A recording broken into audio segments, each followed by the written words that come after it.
Hello नमस्कार साथियों, स्वागत है आप सभी का सीखने की इस श्रृंखला में। हम लोग सीख रहे थे गणित विषय जो क्लास 11th के लिए है, उसका अध्याय संख्या 7 जो है क्रमचय और संचय, परमुटेशंस एंड कॉम्बिनेशंस। इससे पहले हम लोग भाग संख्या 1 किए थे। आज जो हम लोग करने वाले हैं इसका भाग संख्या 2 करने वाले हैं। तो आप भाग संख्या 1 नहीं देखे हैं तो जाकर उसे देखिए, फिर उसके बाद भाग संख्या 2 को देखिए। जैसे कि हम लोगों ने पिछले भाग में किया था, देखा था भाग 1 में इसके भूमिका के बारे में इंट्रोडक्शन पार्ट देखा था। उसके बाद फंडामेंटल प्रिंसिपल ऑफ काउंटिंग, गणना का आधारभूत सिद्धांत के बारे में हमने पढ़ा था। उसके बाद हमने एग्जाम्पल 1 उदाहरण संख्या 1 किया था। बाबू जो हम लोग गणना के आधारभूत सिद्धांत पढ़े थे उसमें गुणन सिद्धांत पढ़े थे और योग सिद्धांत पढ़े थे। गुणन सिद्धांत क्या था? m गुना n, और जो m क्या है, किसी अगर कोई घटना है जो m तरीका से होती है और दूसरा पार्ट जो है n तरीका से होता है तो वह जो टोटल है वो m गुना n तरीका से होगा। उसी तरह हमने योग सिद्धांत पढ़ा था m जोड़ n। ठीक है, तो ज़्यादा जानकारी के लिए भाग 1 देखें। आज जो हम लोग पढ़ने वाले हैं उदाहरण संख्या 2, 3, 4 और प्रश्नावली 7.1 के जो प्रश्न संख्या 1 से लेकर 4 तक हैं, हम लोग उस पर ध्यान देंगे। तो चलिए आप मेरे साथ कलम और कॉपी निकाल कर तैयार हो जाइए और अपना नोट्स खुद से बनाते चलिए, ताकि आपको फिर से समझने में, पढ़ने में दिक्कत नहीं हो। केवल आप सोचते हैं कि वीडियो देखेंगे तो काम ऐसे चलने वाला नहीं है, एग्जाम में अच्छे मार्क्स आप नहीं कर पाएंगे, क्योंकि मैथमेटिक्स में प्रैक्टिस बहुत ज़रूरी है। इसलिए आप कलम और कॉपी निकाल कर अपने से खुद प्रैक्टिस कीजिए। हमारे पास उदाहरण संख्या 2 है जो बोल रहा है भिन्न भिन्न रंगों के दिए हुए 4 झंडों से। कितने झंडा है बाबू? हमारे पास 4 झंडा है। 4 झंडा मतलब हम उसी तरह सोच सकते हैं जैसे पहले वाले एग्जाम्पल में जो 4 अक्षर का जो रोज वर्ड था ROAC, उसी तरह यहाँ पे आप कंसीडर कर सकते हैं कि 4 झंडा है। ठीक है, कितने भिन्न भिन्न संकेत उत्पन्न किए जा सकते हैं यदि एक संकेत के लिए एक दूसरे के नीचे 2 झंडों की आवश्यकता पड़ती है। कितने झंडा है बाबू? 2 झंडा है। तो मान लो एक हमारा ए झंडा हो गया और हम एक दूसरा ए झंडा बना लिए। ठीक है, हमारे पास टोटल 4 रंगों के झंडे दिए हुए हैं। तो हम कितना संकेत बना सकते हैं अलग अलग तरीक़ा से? तो जो फर्स्ट वाला डब्बा है, देखो अगर हम एक ही प्रकार का कलर डाल देंगे तो क्या हो जाएगी? पुनरावृत्ति हो जाएगी रंगों की। लेकिन रंगों की पुनरावृत्ति नहीं करना है, अगर कर देंगे तो एक ही प्रकार के संकेत बन जाएगी। ठीक है, तो हमारे पास टोटल अवेलेबल ऑप्शन कितने हैं? 4। 4 में से इस बॉक्स में हम कितना तरीका से डाल सकते हैं? तो 4 तरीका से ऊपर वाला को डाल सकते हैं। ऊपर में कोई ना कोई कलर अब डाल दिया गया होगा। ठीक है, मान लो कि हमारे पास वाइट है, ब्लैक है, रेड है और येलो है। ये 4 कलर हैं, इनसे हमें क्या बनाना है? झंडा बनाना है। तो हमने क्या किया, इसमें वाइट डाल दिया। सपोज इसमें हम रेड भी डाल सकते हैं, ब्लैक भी डाल सकते हैं, येलो भी डाल सकते हैं। सपोज करो कि हमने वाइट डाल दिया, तो जो नीचे वाला बचेगा उसमें यही ना तीनों हम डालेंगे, या जो ऊपर डाले होंगे उसको छोड़कर बाकी जो 3 बचे होंगे वो नीचे आएगा। तो ये जो होगा, ये इस नीचे वाला को हम कितने तरीके से भर सकते हैं? 3 तरीका से। तो गुणन सिद्धांत के अनुसार टोटल कितने संकेत हो जाएंगे? तो 4 गुना 3 अर्थात टोटल 4 तिहाई 12 संकेत क्रिएट किए जा सकते हैं। तो यहीं लिखा हुआ है कि उत्पादित संकेतों की संख्या रिक्त स्थानों, जैसे यहाँ 2 झंडा बना दिया है, को भिन्न भिन्न रंगों के 4 झंडों के उत्तरोत्तर भरने के तरीके की संख्या के बराबर है। ऊपर के रिक्त स्थान को 4 झंडों में से किसी एक द्वारा 4 विभिन्न तरीके से भरा जा सकता है। इसके बाद नीचे के रिक्त स्थान को शेष 3 झंडों में से किसी एक के द्वारा 3 विभिन्न तरीकों से भरा जा सकता है। अतः गुणन सिद्धांत द्वारा संकेतों की अभिष्ट जो संख्या होगी 4 गुना 3 अर्थात 12 हो जाएगी। देखो इसमें क्या करना है, इसमें ज़्यादा दिमाग नहीं लगाना है, सिंपल सा कंसेप्ट है। अगर पुनरावृत्ति नहीं हो रही है, क्या नहीं हो रही है? पुनरावृत्ति, तो जितना आपके पास ऊपर दिया रहेगा वो संख्या हो सकता है, झंडा हो सकता है, उतना से एक घटाते हुए, एक कम करते हुए हम गुना करते चले जाएंगे जितना तक अगर कहे। तो यहाँ देखो, यहाँ 2 डबा कर रहा है तो 2 ही बार करेंगे, 4 गुना 3, सिंपल ट्रिक है। अगर कहे कि हम पुनरावृत्ति कर रहे हैं तो इसको भी 4 तरीका से भर सकते हैं, नीचे वाला को भी 4 तरीका से भर सकते हैं। तो उस केस में कितना हो जाता है? 4 गुना 4। तो इसमें रंगों की पुनरावृत्ति होती तो कितना हो जाता बाबू? 4 गुना 4 अर्थात 16 तरीके हो जाते। और इसको यहीं खत्म कर देंगे क्योंकि 2 ही है ना, तो 2 ही बार करेंगे। हमारे पास उदाहरण 3 है जो बोल रहा है अंकों 1, 2, 3, 4, 5 से कितनी 2 अंकीय सम संख्याएं बन सकती है यदि अंकों की पुनरावृत्ति की जा सकती है। इसमें देखो बाबू, अंकों की क्या कर सकते हैं? पुनरावृत्ति कर सकते हैं, मतलब रिपीटेशन कर सकते हैं। और बोल रहा है 2 अंक के सम संख्या बनाना है। कौन सी संख्या बनाना है? सम संख्या। तो मान लो ए हमारा जो अंक जो संख्या बनेगा वो इकाई का स्थान ई है और दहाई वाला स्थान ई है। ठीक है, तो इकाई का स्थान हो गया, दहाई का स्थान हो गया। तो सम संख्या कह रहा है तो हम तो जानते हैं सम संख्या के इकाई स्थान पर क्या होता है, या तो 0 होगा, नहीं तो 2 होगा, नहीं तो 4 होगा, नहीं तो 6 होगा, नहीं तो 8 होगा। मतलब सम संख्या उस संख्या को कहते हैं जिसमें 2 से पूरा पूरी भाग लग जाए। तो जिसके इकाई स्थान पर ये 5 जो 0, 2, 4, 6, 8 रहेगा, उसी में 2 से पूरा पूरा भाग लगेगा। तो यहाँ देखो 1 है, 2 है, 3 है, 4 है, 5 है। इसमें से सम संख्या कौन है? 2 है और एक 4 है। अर्थात अगर हमें सम संख्या बनाना है तो या तो हम यहाँ 2 लिख सकते हैं या 4 लिख सकते हैं। सभी संख्या को नहीं लिख सकते हैं इकाई के स्थान पर, ध्यान रहे। यहाँ पर हम 1 नहीं लिख सकते हैं, ठीक है, गलत होगा। 1 लिखना क्या होगा? गलत होगा। अगर हम यहाँ 3 लिख दें तो वो भी गलत हो जाएगा। काहे गलत हो जाएगा बाबू? कैसे कि 3 क्या होता है? विषम संख्या होता है, और जो संख्या बनेगा वो भी पूरा विषम हो जाएगा। तो इकाई स्थान पर या तो 2 होगा, नहीं तो क्या होगा? 4 होगा। तो इकाई स्थान को भरने के कितने हमारे पास तरीके हुए? तो एक 2 हुआ और एक 4 हुआ, अर्थात अवेलेबल ऑप्शन कितने हैं? 2। तो यहाँ पे क्या लिखेंगे बाबू? 2। और देखो दाहिने स्थान में हम तो कुछ भी लिख सकते हैं, 1 से लेकर 5 तक में हम कुछ भी संख्या से लिख सकते हैं। तो 1 से 5 तक हमारे पास अवेलेबल ऑप्शन कितने हैं? 5। कितने हैं बाबू? Available option 5। अब गुणन सिद्धांत से, क्योंकि देखो 1, 2, 3, 4, 5, इस पांचों में से हम कोई लिख सकते हैं, तो गुणन सिद्धांत से क्या कर देंगे? दोनों का गुना कर देंगे। तो 5 गुना 2 कितना हो जाता है? 5 दूना 10, या 2 का पढ़ा 5 बार पढ़ी जाए, 5 का पढ़ा 2 बार पढ़िए, तो 5 दूनी 10। इतना समझ में आया? तो यही बात यहाँ पे लिखा हुआ है। संख्याओं को बनाने के तरीके 2 रिक्त स्थानों, एक दहाई हो गया, इकाई को उत्तरोत्तर उचित प्रकार से भरने के तरीकों की संख्या के बराबर है। यहाँ इकाई के स्थान को भरने के लिए केवल 2 विकल्प हैं, अंक 2 या 4, या तो 2 आएगा नहीं तो 4 आएगा, तब ही सम संख्या बनेगा। और 2 तरीकों से किया जा सकता है। इसके पश्चात दहाई स्थान को 5 अंकों में से किसी भी एक द्वारा भरा जा सकता है, क्योंकि अंकों की पुनरावृत्ति हो रही है। अगर अंकों की पुनरावृत्ति नहीं होती तो 1 अंक तो यहाँ भर दिए, तो 5 में से तो 1 अंक यहाँ आ गया। अगर पुनरावृत्ति नहीं होती उस केस में तो इधर कितना बचता है? इधर तो 2 तरीका मिल गया, और जो दहाई का मिलता तो यहाँ से 2 तरीका है, लेकिन भराएगा कोई एक ही अंक ना। तो यहाँ जो तरीका बचता वो 4 बचता, क्योंकि एक तो ऑलरेडी यहाँ पे लिखा जा चुका है। तो यहाँ पे केवल 4 तरीका बचता। कब? जब पुनरावृत्ति नहीं होती। लेकिन इस केस में क्या है? पुनरावृत्ति हो रही है। तो हम क्या करेंगे? इसको 4 नहीं 5 करेंगे। तो 5 गुना 2 अर्थात कितना हो जाएगा बाबू? 10। आगे का हमारे पास सवाल है, यदि 5 विभिन्न झंडे उपलब्ध हैं। हमारे पास कितने झंडे हैं बाबू? 5। तो उन विभिन्न संकेतों की संख्या ज्ञात कीजिए जिन्हें कम से कम 2 झंडों को एक ऊर्ध्वदंड पर क्रमवत एक प्रकार एक को दूसरे के नीचे रहकर उत्पन्न किया जा सकता है। 5 को झंडा है, एक के नीचे एक रहकर कितने प्रकार के अलग अलग संकेत उत्पन्न किए जा सकते हैं, उसकी संख्या निकालनी है। और कह रहा है कि संकेत कम से कम उसमें 2 रंग होना चाहिए, 2 झंडे होने चाहिए, ठीक है। तो चलिए देखते हैं। तो एक संकेत 2 या 3 या 4 या 5 झंडों से बनाया जा सकता है। कम से कम 2 है तो अधिक से अधिक हम 5 भी लेकर चल सकते हैं। तो अब हम 2, 3, 4, 5 झंडों से बनने वाले संकेतों की संभाव संख्याओं की अलग अलग गणना कर लेंगे। तो देखो हम बात करते हैं कब? जब हमारे पास 2 झंडों द्वारा बनने वाले संकेतों की संख्या कितनी होगी? तो हमारे पास देखो हम 2 झंडा से हम बनाना चाह रहे हैं संकेत। तो एक ये ऊपर वाला हो गया, ये नीचे वाला हो गया, टोटल 5 है। तो ये ऊपर वाला कितने तरीके से भर सकते हैं? 5। और इसमें क्या हो रहा है कि रिपीटेशन नहीं हो रहा है। तो ये जो 5 तरीका से ऊपर वाला भर सकते हैं, तो कोई इसमें एक कलर भरा गया होगा, तो नीचे कितना तरीके से भर सकते हैं? 4। अर्थात 5 गुना 4, मतलब अगर 2 को झंडा लेकर हम बनाएं तो 5 चौका 20, मैंने 20 वो संकेत बन जाएगा, ठीक है। अगर 3 वो लेकर बनाए तो इसी तरह क्या हो जाएगा? यहाँ पे 3 झंडा ले लेंगे, तो ऊपर वाला को 5 तरीका से भर सकते हैं, नीचे वाले को 4 तरीका से, इसके नीचे वाले को 3 तरीका से, एक एक घटाते जाएंगे और सबको गुना कर देंगे गुणन सिद्धांत से। तो 5 चौका 20 और 20 3 60। उसी तरह अगर 4 को झंडा ले लें ऐसे 1 2 3 1 2 3 4, तो ऊपर वाला को 5 तरीका से, इसके नीचे 4 तरीका से, इसके नीचे 2 तरीका से और इसके नीचे 1 तरीका से, ठीक है।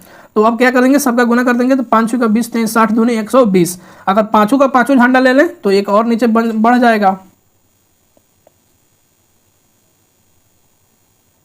ठीक है। तो ऊपर को वाला को 5 तरीका से हम भर सकते हैं, उसके नीचे 4 तरीका से, यहाँ 2 नहीं 3 होगा, इसको 3 तरीका से, इसके यहाँ पे 3 होगा, ध्यान दीजिएगा, इसके पीछे में थोड़ा सा गड़बड़ हो गया था, इसको 2 तरीका से और इसको 1 तरीका से। तो यहाँ समझ गए? तो 5 गुना 4 गुना 3 गुना 2 गुना 1 अर्थात 120 टोटल सिंबल हो जाएंगे। अब हम क्या करेंगे? सभी सिंबल को जोड़ लेंगे। तो 2 कलर से बन रहा था 20, तो उसके बाद 3 कलर से बना 60 और 4 से बना 120 और 5 से भी बना 120। सबको जोड़ेंगे तो 120 और 120 240, 240 और 60 300, 300 और 20 320। तो 320 इसका क्या हो जाएगा? सही आंसर हो जाएगा। आप लोग नोट डाउन कर लीजिए। आगे का हमारे पास सवाल है, जो प्रश्नावली 7.1 के सभी सवाल हैं, ये काफ़ी इंपॉर्टेंट सवाल हैं। बोल रहा है अंक 1, 2, 3, 4 और 5 से कितनी 3 अंकीय संख्याएं बनाई जा सकती है यदि अंकों की पुनरावृत्ति की अनुमति हो और अंकों की पुनरावृत्ति की अनुमति नहीं हो। तो देखो हमारे पास टोटल संख्या कितना है, 5 गो है। 1 है, 2 है, 3 है, 4 है, 5 है। कितना अंक की संख्या बनाना है बाबू, 3 अंक, मतलब 3 को डब्बा बना दिए, 1, 2 और 3। ठीक है, 3 डब्बा बना दिए। यहाँ तक किसी को डाउट, किसी को नहीं। चलिए अब आगे देखते हैं। प्रश्न संख्या 1 जो है बोल रहा है अंकों की पुनरावृत्ति की अनुमति है। अंकों की पुनरावृत्ति है मतलब मान लो हम यहाँ 1 लिख रहे हैं तो यहाँ भी 1, यहाँ भी 1, या ऐसे 1, 1, 2 ऐसे, मैंने यहाँ देखो 1 2 बार रिपीट हो गया, तो इस तरह से हम रिपीट कर सकते हैं। इसका मतलब ये हुआ, ठीक है, इसका मतलब ये हुआ कि हम रिपीट कर सकते हैं। तो यहाँ आप ध्यान दीजिए, जब हम रिपीट कर सकते हैं तो क्या हो जाएगा, तो जो हमारा संख्या बनेगा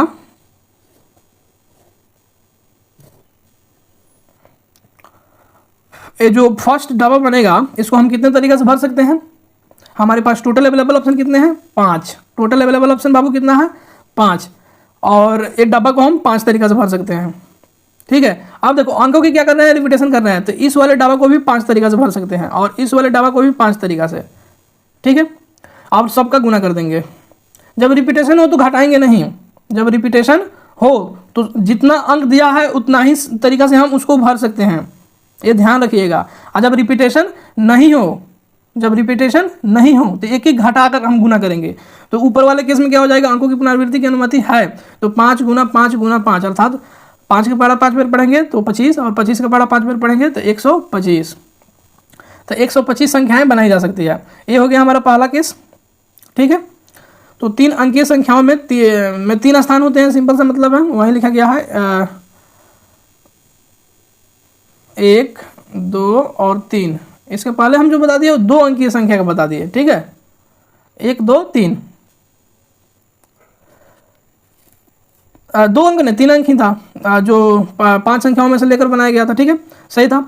तो इकाई का स्थान 5 तरीकों से भरा जा सकता है, ये वाला। दहाई का भी स्थान जो है 5 तरीकों से भरा जा सकता है और जो सैकड़ा का स्थान है वो भी 5 तरीका से भरा जा सकता है। तो कोई भी अंक इसमें से ले सकते हैं, 1 से लेकर 5 के बीच में कोई भी अंक। तो जो 3 अंकों की संख्याओं की संख्या होगी वो कितनी हो जाएगी, 125। सेम इसी तरह जो हमारा 1 का 2 है इसी तरह बनेगा। बोल रहा है इकाई का स्थान 1 से लेकर 5 में से कोई भी एक संख्या लेकर भरा जा सकता है। जैसे देखो 1, 2 और 3, यही हमारा 3 अंक का संख्या बनेगा। तो इस वाले संख्या को तो हम कोई भी संख्या लेकर बना सकते हैं, तो 5 तरीके से इसको हम लिख सकते हैं, बना सकते हैं। आप कोई ना कोई इसमें एक डिजिट हम भर देंगे, 1 से लेकर 5 तक जो डिजिट था उसमें तो कोई ना कोई एक डिजिट आ गया। अब बोला रिपीटेशन नहीं है, तो जो बाद वाला बनेगा इसमें अब 4 ही अवेलेबल ऑप्शन बनेंगे, बचेंगे। तो इसको 4 तरीका से और इसको 3 तरीका से, एक और कम हो जाएगा इसमें। और इन सब का क्या कर देंगे, गुना कर देंगे। तो 3 चौका 12, 12 पचे 60, तो कितना आंसर हो जाएगा, 60 आंसर हो जाएगा। यहाँ तक आपने समझ गया। अब बोल रहा है सवाल संख्या 2 में कि अंक 1, 2, 3, 4, 5, 6 से कितनी 3 अंकीय सम संख्याएं बनाई जा सकती है यदि अंकों की पुनरावृत्ति की जा सकती हो। अब देखो सम संख्या बोल रहा है ना, तो हम देखो 1, 2 और 3 डब्बा ले लिए। ये हमारा इकाई वाला डब्बा है, यूनिट डिजिट यहीं पे लिखेंगे हम। ठीक है, तो ये हमारा इकाई वाला डब्बा है, 1, 2 और ये 3, जो ये डब्बा है इकाई वाला है। ठीक है, तो 1 से लेकर 6 तक हमें संख्या दिए हुए हैं, अर्थात टोटल अवेलेबल ऑप्शन हमारे पास कितने हैं, 6 इस डाटा के अनुसार। और बोल रहा है 3 अंक की संख्या बनाना है, तो हमने क्या किया, 3 डब्बा बना दिया। और बोल रहा है सम संख्या बनाना है, अर्थात ये जो लास्ट वाला इकाई डिजिट है इसमें क्या होंगे, या तो 2 होंगे, नहीं तो 4 होंगे, नहीं तो 6 होंगे अवेलेबल ऑप्शन के अनुसार, तभी वो क्या होगा, सम संख्या बनेगा। अर्थात जो इकाई का स्थान है इसको चुनने का जो तरीका है, हमारे पास कितने हैं, 3 है, 3 ही ना अवेलेबल ऑप्शन है, 1 2 है, 1 4 है, 1 6 है। तो इसको जो चुनने का ऑप्शन है वो कितना है, 3 है। 3 ही तरीका से इसमें संख्याएं डाल सकते हैं, या तो 2 डालेंगे, नहीं तो 4 डालेंगे, नहीं तो 6 डालेंगे। अब देखो बोल रहा है अंकों की पुनरावृत्ति की जा सकती है, अर्थात यहाँ भी टोटल हम इसको भी 6 तरीका से भर सकते हैं और इसको भी कितना तरीका से भर सकते हैं, 6 तरीका से भर सकते हैं। अगर अंकों की पुनरावृत्ति नहीं की जा सकती थी तब इसको हम 5 तरीका से भरते, अगर नहीं किया जाता तब, और इसको हम 4 तरीका से भरते, तब गुना कर देते 4 गुना 5 गुना 3, तो जो आंसर आता है वो आ जाता। लेकिन यहाँ पर क्या है कि अंकों की पुनरावृत्ति हो रही है, तो इसको भी हम 6 तरीका से भर सकते हैं और इसको भी 6 तरीका से भर सकते हैं। और अब क्या करेंगे, गुणन सिद्धांत के द्वारा हम 3 गुना 6 कर देंगे। तो 6 तरीका 18, 18 छक 108। तो टोटल कितनी संख्याएं बनेगी बाबू? टोटल 108 संख्याएं बनेगी। यही बात यहाँ पे लिखा हुआ है। ये बात समझ में आ गई? अब देखो, अंग्रेजी वर्णमाला के प्रथम 10 अक्षरों से कितने 4 अक्षर के कोड बनाए जा सकते हैं यदि किसी भी अक्षर की पुनरावृत्ति नहीं की जा सकती है? ठीक है, तो हमारे पास अवेलेबल कितने अक्षर हैं? 10 अक्षर है। कितना अक्षर कोड बनाना है? 4 को, मैंने 4 को बॉक्स बनाना है, सिंपल सा, 1 2 3 और 4। ठीक है, अब बोल रहा है कि यदि किसी भी अक्षर की पुनरावृत्ति नहीं कर रहे हैं, रिपीटेशन नहीं हो रहा है, ठीक है, तो इसमें रिपीटेशन नहीं है, अर्थात एक एक अक्षर जो अक्षर है घटते जाएगा ऑप्शन में। तो पहले वाले डब्बा को हम 10 तरीके से भर सकते हैं क्योंकि 10 हमारे पास अवेलेबल ऑप्शन है। जो दूसरा डब्बा होगा उसको हम 9 ही तरीके से भर सकते हैं क्योंकि एक इसमें हम कोई ना कोई एक अंक भर देंगे। जो तीसरा डब्बा होगा तो इस प्रकार एक कम हो जाएगा ना, तो ये 9 तरीका बचेंगे। फिर यहाँ 9 में से कोई एक यहाँ भर देंगे तो हमारे पास जो तीसरा डब्बा होगा उसको 8 तरीके से भरना पड़ेगा, और जो चौथा डब्बा होगा उसको हम केवल 7 ही तरीके से भर पाएंगे क्योंकि एक यहाँ भी भर देंगे तो 8 में से एक चला जाएगा, यहाँ इसको 7 तरीके से। अब क्या करेंगे? गुणन सिद्धांत के माध्यम हेल्प से इसको गुना कर देंगे। तो कितना गुना होगा आप गुना करके बताइए? 8 7 56, और 56 में 9 से गुना करेंगे और जितना आएगा उसमें फिर 10 से गुना करेंगे। ठीक है, तो देखिए कितना आएगा।